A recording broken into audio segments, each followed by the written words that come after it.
Assalamualaikum warahmatullahi wabarakatuh. Perkenalkan, nama saya Davan Ferdinand. NIM saya 28922500061. Prodi saya S1 Manajemen. Di sini saya akan menjelaskan materi lembaga dan keuangan. Yang pertama, ruang lingkup bank dan lembaga keuangan, yaitu pengertian bank.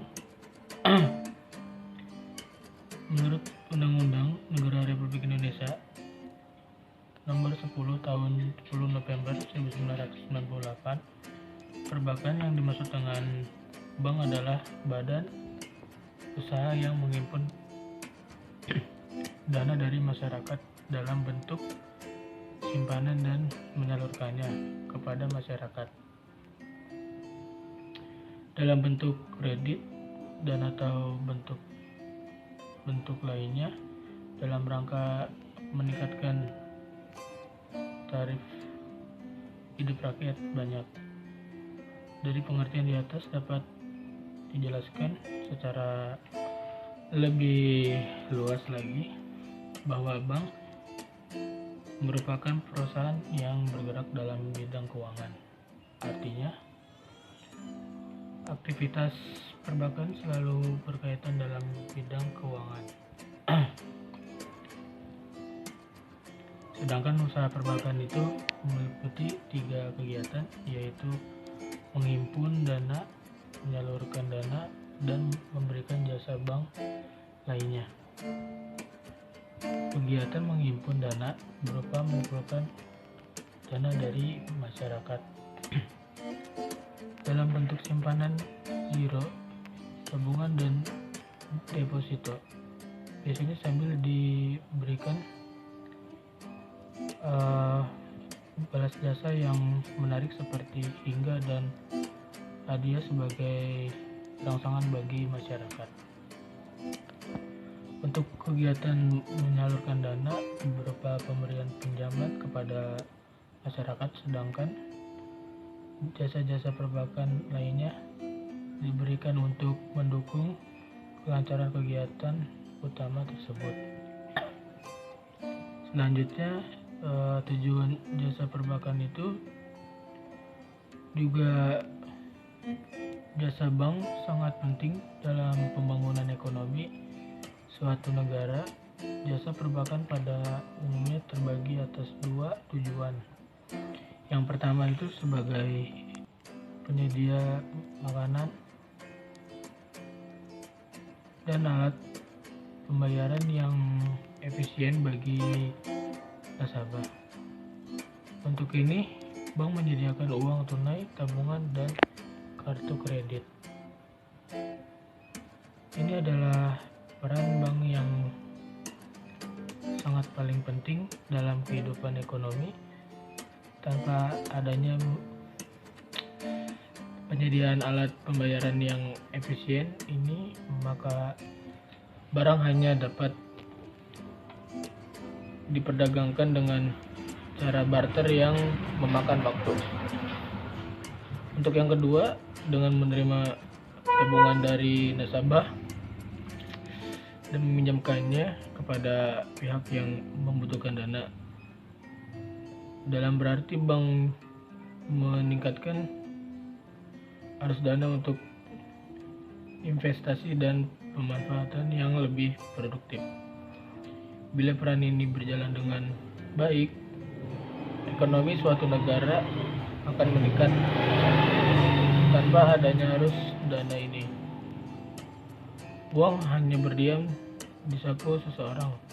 Orang tidak dapat memperoleh pinjaman dan bisnis tidak dapat dibangun karena mereka tidak memiliki dana pinjaman.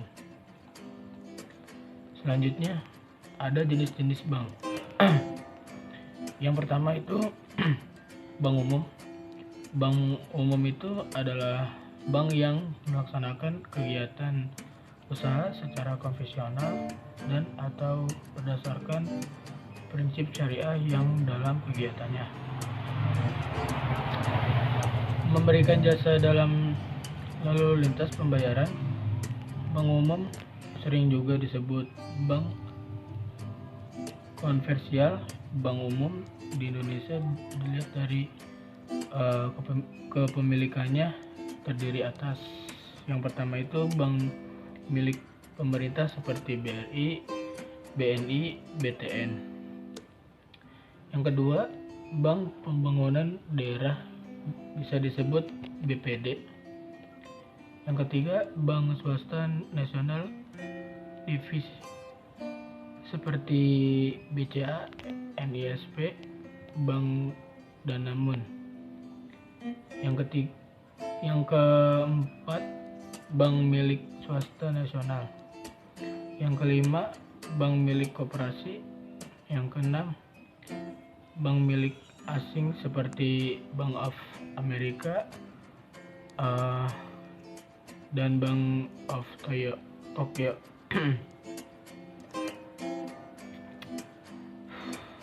Untuk yang kedua, Bank Perkreditan Rakyat atau disebut BPR. Menurut Undang-Undang Nomor 7 Tahun 1992 tentang perbankan, yang dimaksud Bank Perkreditan Rakyat adalah bank yang menerima simpanan hanya dalam bentuk deposito berjangka, tabungan, dan atau bentuk lainnya yang dipersamakan dengan ini. Selanjutnya, pengertian lembaga keuangan.